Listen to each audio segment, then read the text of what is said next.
बिस्मिल्लाहिर्रहमानिर्रहीम। बादल बाबू ने अपनी महबूबा की खातर अपना वतन छोड़ दिया, अपना दीन छोड़ दिया, ईमान छोड़ दिया, मज़हब छोड़ दिया, मापे छोड़ दिए, दोस्त छोड़ दिए, अजीज छोड़ दिए, हत्ता के अपना नाम भी उसने छोड़ दिया। वो पाकिस्तान आया, भारत से चोरी छुपे आया, पकड़ा गया, गिरफ्तार हुआ।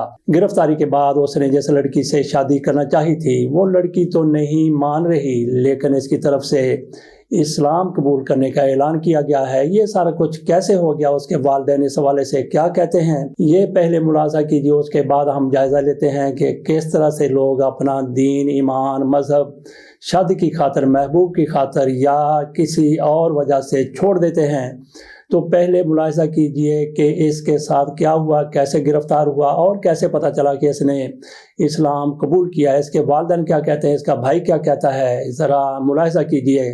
पाकिस्तानी लड़की की मोहब्बत में सरहद पार करने वाले बादल बाबू के नाम के हिंदुस्तानी नौजवान ने इस्लाम कबूल करने का ऐलान किया है। जुमा 24 जनवरी 2025 को पाकिस्तान की अदालत में पेशी के दौरान नौजवान ने उत्तर प्रदेश के अलीगढ़ में अपने घर वालों से वीडियो कॉल पर बात की। बादल ने वकील के जरिए बातचीत में वालिदैन को तसल्ली दी। उसने घर वालों से कहा कि आप सब मेरी फिक्र न करें, मैं सना के बगैर नहीं रह सकता, इसलिए मैं इस्लाम कबूल कर रहा हूँ। अब मैं पाकिस्तान ही में रहूंगा, भारत वापस आने का सवाल ही पैदा नहीं होता। हिंदुस्तानी नौजवान के इस बयान से इसके वालिदैन हैरान हैं। बादल के वालिद करपाल सिंह और भाई रूप किशोर ने कहा कि वो बादल के बारे में फिक्रमंद हैं। उन्होंने वजीर आला योगी आदित्यनाथ और वजीर आजम नरेंद्र मोदी से भी इस मामले में मदद की अपील की। नरेंद्र मोदी और आदित्य इस हवाले से क्या मदद कर सकते हैं। बादल की 21 साल पाकिस्तानी लड़की सना रानी से 2.5 साल कबल फेसबुक के जरिए दोस्ती हुई। बाद अज़ां ये दोस्ती मोहब्बत में बदल गई। इसके बाद बादल गैर कानूनी तरीके से सरहद अबूर करके पाकिस्तान में दाखिल हो गया। वो सना से मिलने पाकिस्तान के सूबा पंजाब के जिला मंडी बहाउद्दीन के गांव मूंग पहुंच गया। बगैर वीजा और पासपोर्ट के पाकिस्तान में दाखिल होने पर उसे 27 दिसंबर 2024 को पाकिस्तान की पुलिस ने गिरफ्तार कर लिया। इसके बाद इसे 14 दिन की अदालती हिरासत में भेज दिया गया, जिसे जुडिशल रिमांड कहते हैं। पाकिस्तान अदालत में जुमा 24 जनवरी को इस मामले की समाअत हुई। अदालत में पेशी के दौरान बादल के वकील कैसर इस्लाम और हमाद ने अदालत में अपना केस पेश किया। समाअत के बाद वकला ने वीडियो कॉल के जरिए बादल की उसके वालिदैन से बात कराई। जब बादल पाकिस्तान पहुंचा तो सना ने पुलिस को बताया कि इसे बादल में कोई दिलचस्पी नहीं है, वो इससे शादी नहीं करना चाहती।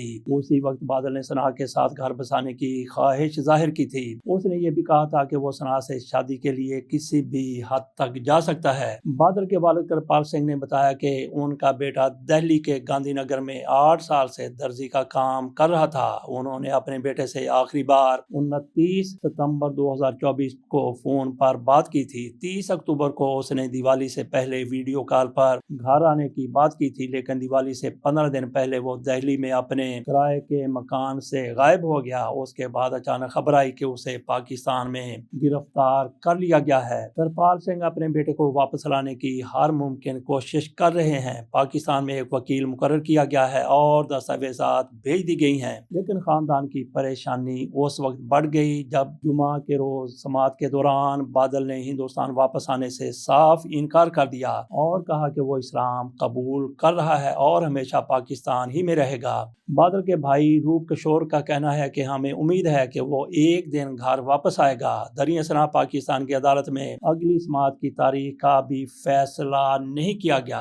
हो सकता है कि ये केस आइंदा चंद पेशियों पर हाई प्रोफाइल केस बन जाए और न सिर्फ यह कि पाकिस्तान में हाई प्रोफाइल हो बल्कि इसका चर्चा दुनिया में भी हो रहा हो। बादल बाबू जो आजकल लल्लू और जला नजर आता है, कल हो सकता है कि इसकी इतनी ज्यादा शोहरत हो जाए कि कई लड़कियां इससे शादी करने के लिए लाइन में खड़ी हों। बादल बाबू की तरह कई और लोगों की तरफ से भी इसी तरह से इस्लाम कबूल किया गया था। उनमें मारूफ शख्सियत की बात की जाए और आज के दौर की बात की जाए तो नाम सामने आता है ममता कुलकर्णी का। ये भारत की बड़ी मारूफ अदाकारा हुआ करती थी। इन्होंने एक ड्रग डीलर से शादी की। दुबई में वो रहता था, हिंदुस्तान भी आता था, कीनिया में भी उनका बड़ा वसी कारोबार था। ड्रग डीलर था विक्की गोस्वामी, उसके साथ शादी की। उसकी हीरोइन पकड़ी गई, मंशियात के केस में पकड़ा गया। 25 साल कैद की सजा उसको दुबई में हो गई। वो कैद में था, इसी दौरान उसने इस्लाम कबूल कर लिया। इस्लाम اسلام قبول کرنے کو وہاں پہ کچھ رائے دے دی جاتی ہے، تو جیسے ہی اس نے اسلام قبول کیا اس کی باقی سزا ختم کر دی گئی۔ تو ایک تو اس نے وکی گوسوامی نے اسلام قبول کیا، اور اس کے ساتھ ہی اس کی بہت اچھی دوست ممتا کلکرنی ہے، اس نے بھی اسلام قبول کر لیا، لیکن بعد ازاں 2-3 سال کے بعد یہ بی مکر گئی اور پھر یہ ہندو بن گئی۔ اسی طرح سے ہمارے سامنے آتا ہے کشمیر سنگھ، اس نے بھی پاکستان میں حراست کے دوران اس کو سزائے موت ہو چکی تھی، جاسوسی کے الزام میں پکڑا گیا تھا، اس نے بھی اسلام قبول کیا، اس نے اپنا نام عبداللہ رکھا، اور پھر اس کو انسانی حقوق کی ایک تنظیم کے رہنما انصار بننے کی طرف سے چھڑوا کر بھارت بھیج دیا گیا۔ کچھ لوگ الزام لگاتے ہیں کہ 50 کروڑ روپے لیا گیا تھا۔ بہرحال ایک قدم اس نے جیسے ہی پاکستان سے اپنے ملک میں رکھا تو وہ پھر عبداللہ سے کشمیر سنگھ بن گیا۔ اسی طرح سے سربجیت سنگھ، وہ بھی پاکستان میں قید تھا، انڈیا کا جاسوس تھا، اس نے بھی اسلام قبول کر لیا تھا، لیکن اس کو اس کے ساتھی مسلمان قیدیوں کی طرف سے مار دیا گیا۔ اسی طرح سے ہمارے سامنے ایک اور لڑکی آتی ہے، سیما حیدر اس کا نام ہے، یہ ہے حیدرآباد کی رہنے والی، اس نے بھی اسلام قبول نہیں، اس نے اسلام چھوڑ دیا، انڈیا چلی گئی، وہاں پہ سچن نامی کسی نوجوان سے شادی کر لی، آج کل وہاں پہ یہ رہائش پذیر ہے۔ اس نے اسلام چھوڑ دیا اس کے ساتھ شادی کرنے کے لیے، اور آج کل ایک اور بچے کی وہ ماں بننے والی ہے۔ اس کی طرف سے کہا گیا کہ میں نے کمبھ میلہ میں شرکت کرنی تھی، جیسا کہ آپ کو پتا ہے کہ مہا کمبھ میلہ جو 144 سال بعد وہاں پہ لگتا ہے، پریاگ راج اس شہر کا پرانا نام ہے، الہ آباد اس کا نیا نام ہے، بلکہ یہ نام اب گڑبڑ ہو گئے ہیں۔ وہاں پہ کمبھ میلہ لگتا ہے، وہ کہتی ہیں کہ میں نے اس کمبھ میلہ میں جانا تھا، لیکن چونکہ میں وہاں کا سفر نہیں کر سکتی، ان کے خاوند کی طرف سے بھی یہی کہا گیا ہے کہ میری بیوی سفر کرنے کے قابل نہیں ہے کیونکہ وہ ماں بننے والی ہے، اس لیے ہم کمبھ میلہ میں شریک نہیں ہو رہے۔ تو اس موقع پر اس خاتون کی طرف سے کہا گیا، سیما حیدر کی طرف سے کہا گیا کہ میں وہاں پہ خود تو نہیں جا سکتی، لیکن میں 51 کلو 51 kg دودھ وہ میں عطیہ کر رہی ہوں اس میلے کے لیے۔ مجھے یہ لگا کہ شاید وہ اپنا دودھ عطیہ کر رہی ہیں، یہ کوئی حیرانی والی پریشانی والی بات نہیں ہے، عجیب بات بھی نہیں ہے، کیونکہ آج کل دنیا میں کئی خواتین اپنے دودھ کا عطیہ کرتی ہیں ان مریضوں کے لیے، ان بچوں کے لیے جن کا کوئی والی وارث نہیں ہوتا اور وہ انسانی دودھ پی کر زندہ رہ سکتے ہیں یا بچ سکتے ہیں، تو ان کے لیے خواتین، کراچی میں بھی ایسا ایک سینٹر بن چکا ہے جہاں پہ خواتین اپنے دودھ کا عطیہ دیتی ہیں۔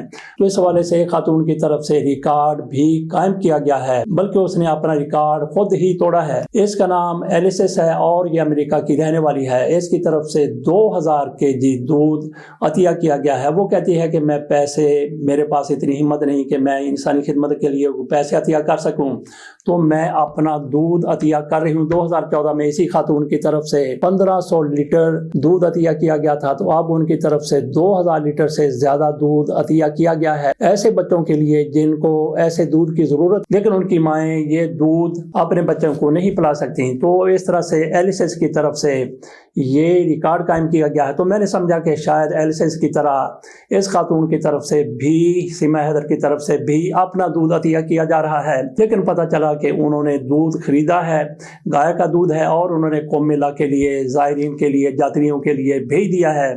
تو بات ہم کر رہے تھے بادل بابو کی کہ وہ پاکستان آیا، اپنی محبوبہ سے شادی کرنا چاہتا تھا۔ تو ہو سکتا ہے جیسا کہ ہم نے پہلے آپ کو بتایا کہ یہ کیس ہائی پروفائل ہو جائے اور پوری دنیا میں اس کا چرچا ہو جائے، تو جس ثنا کی طرف سے ان کے ساتھ شادی سے انکار کیا گیا ہے، تو ان کے لیے شادیوں کی ثنا کے لیے نہیں بلکہ بادل بابو کے لیے دنیا کی خوبصورت کئی لڑکیاں اس کو شادی کی پیشکش کریں۔ اس کے ساتھ اجازت دیجیے، اللہ حافظ۔